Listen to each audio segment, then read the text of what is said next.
El nombre de Joaquín encierra en sí un muy grande significado para el que había de ser padre de María, que había de concebir y parir al Redentor del mundo. Significa tanto como preparación del Señor, y como expresa San Epifanio, por él se preparó el templo al Señor del mundo, que fue la Santísima Virgen María, su hija. Gozaba de una mediana posición, herencia de sus padres. Ya hombre, contrajo matrimonio con una doncella tan honesta como virtuosa joven, natural de Belén, de cuya noble ascendencia luego hablaremos. Sus caracteres eran muy bondadosos y semejantes en virtud y santidad, de suerte que esta igualdad de genio hacía de su vida tranquila y sosegada una verdadera morada de paz y bienandanza, en que sólo amargaba su existencia la falta de hijos, causa que era muy mal mirada entre los hebreos, que consideraban la esterilidad como un castigo o maldición del cielo. Esta carencia de hijos era lo único que amargaba aquella existencia tranquila y sosegada, viviendo Joaquín entregado a las labores de sus heredades y cuidado de su hacienda, y Ana a los de la casa. De las rentas y productos de aquellas, dicen los historiadores que hacía 3 partes, destinando una al culto del templo, otra para limosnas y la tercera para el mantenimiento de su casa, cuyas necesidades, en medio de su vida modesta y sin alardes, bastaba para cubrir cuanto pudiera necesitar tan corta y sobria familia. Entregábase mucho a la oración el santo matrimonio, y acompañábanse en las oraciones con ayunos y actos de caridad que constituían las ocupaciones de la familia modelo de matrimonios santos y virtuosos. De esta suerte vivieron muchos años, llegando a la vejez sin haber tenido hijos, por más que Ana implorase esa gracia del Señor para librarse del oprobio e insultos de las demás mujeres que la denostaban por estéril. Esto constituía, para la pobre Ana, una grande humillación, y a pecado de los padres el no tener descendencia, y de aquí el que considerábase como maldito al que no dejaba descendencia, como hemos dicho. Aquel santo matrimonio hizo muchas promesas y ofrecimientos al Señor, a fin de que les concediera Dios fruto de bendición, que les libertara de aquel oprobio. Entregáronse a actos de devoción, y oraban derramando muchas lágrimas, para que el Señor escuchase sus plegarias. Aún más, ofrecieron al Señor, en voto, dedicar al templo el fruto que les concediese, si escuchaba y atendía sus plegarias y las recibía como justos en la demanda. Acerca de la esterilidad de Ana, dice San Juan Damasceno que convenía aquella, pues que lo había de ser nuevo bajo el sol, y el principal de todos los milagros, se dispusiese así el camino por lo milagroso del nacimiento. Sucedió que en una de las veces en las festividades del templo fue más notada la presencia del estéril matrimonio en la solemnidad de las encenias, a la que concurría mayor número del pueblo israelita. Los insultos fueron mayores que otras veces, sufriéndolos con santa resignación Ana y el prudente marido. Doloridos tornados a suplicar al Señor con mayor fervor e instancia, y para conseguirlo, se separaron momentáneamente los esposos, retirándose. Joaquín a una montaña en que tenía su majada, y Ana a un huerto de su propiedad. No pidieron en vano al Señor, como escucha siempre a todo aquel que con fe y arrepentimiento de sus culpas le invoca, y oyendo la súplica y plegarias de Joaquín y de Ana, y después de 40 días de preparación del Espíritu, recibieron el consuelo del Señor por medio de un ángel que les profetizó que Ana concebiría una doncella santísima, que escogida por el Señor había de ser madre suya y parir al Mesías, tan deseado y esperado por el pueblo.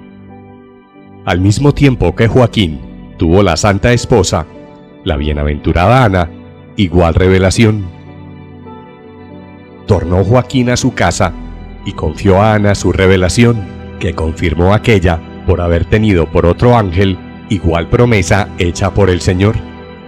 Agradecidos, ambos santos esposos dieron gracias a Dios por la merced que les había prometido.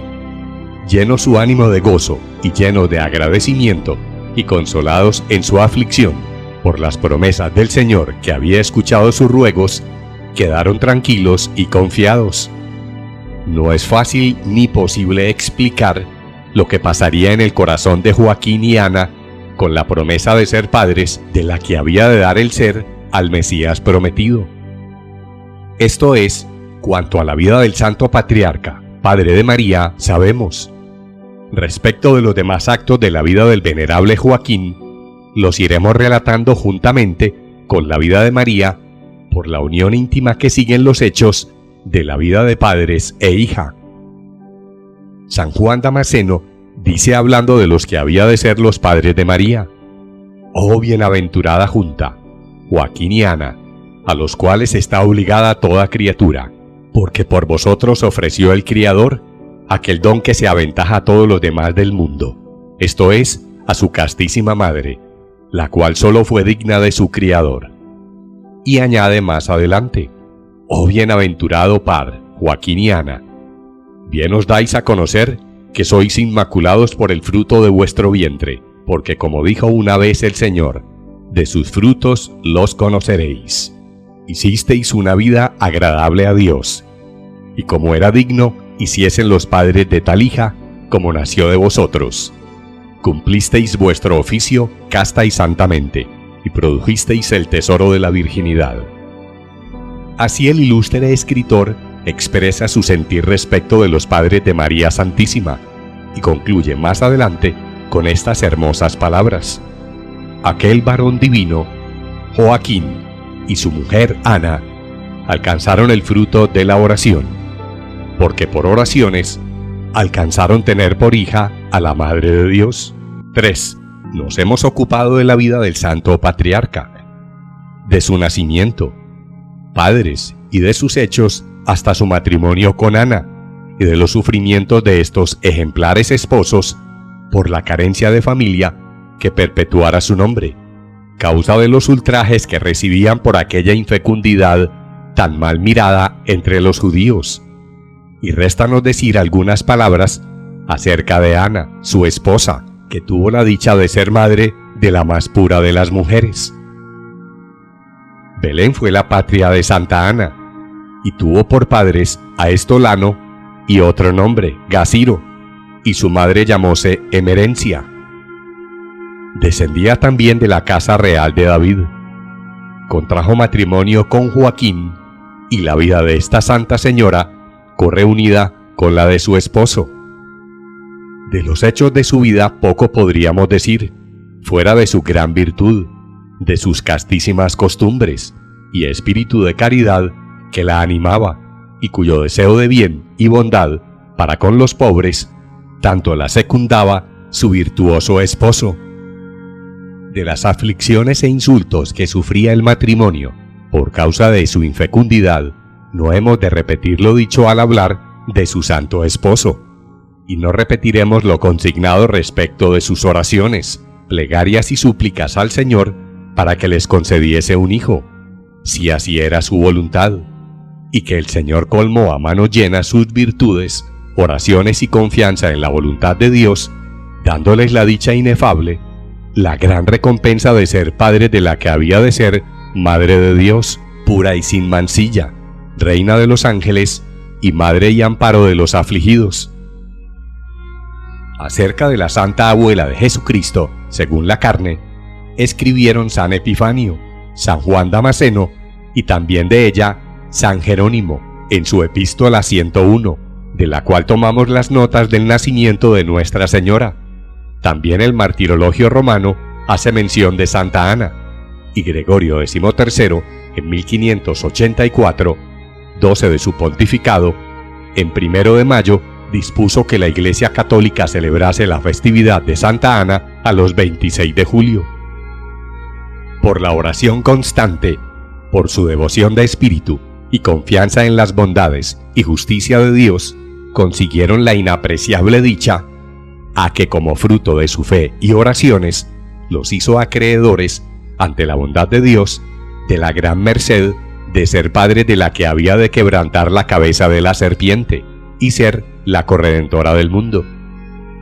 Hízoles Dios la mayor y más grande de las mercedes, y la fe y constancia en aquel santo matrimonio removió los montes, como dice el Evangelio, concediéndoles el premio de sus virtudes, llenándoles de gracia, con la gracia de ser los padres de la que había de ser madre de todas las gracias y perfecciones.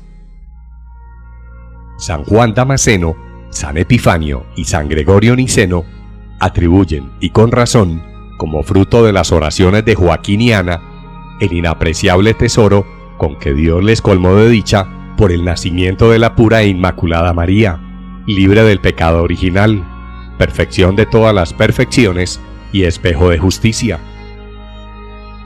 Fueron Joaquín y Ana los casados más santos, dice el padre Rivadeneira, que hasta allí hubo en el mundo, y su matrimonio fue en el que más se había agradado a Dios. Y así dijo un ángel a Santa Brígida: como Dios hubiese visto todos cuantos matrimonios consumados, santos y honestos, ha habido desde la creación del mundo hasta el último que se hiciere, al fin de él, ninguno vio semejante al de San Joaquín y Santa Ana, en tanta caridad divina y honestidad. Y así, plugo que se engendrase el cuerpo de su castísima madre de este santo matrimonio.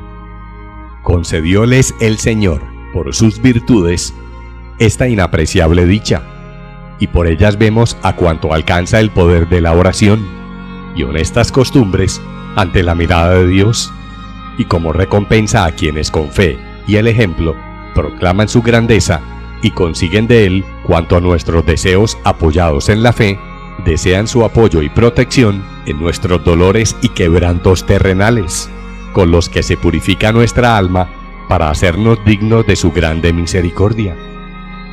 Consoladoras palabras con las que el padre Rivadeneira estimula y fomenta la fe y la confianza en la oración para conseguir nuestros deseos, cuando con el sufrimiento y la purificación se aquilatan nuestros ruegos y se eleva nuestro espíritu.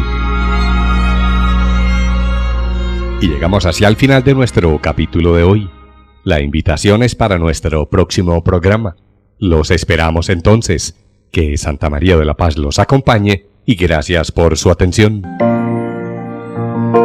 1560 AM Santa María de la Paz presentó Vida de la Santísima Virgen María. Texto de Joaquín Casañ y Alegre. Incluye descripción de los lugares que habitó en Palestina y Egipto y principales festividades de la Virgen.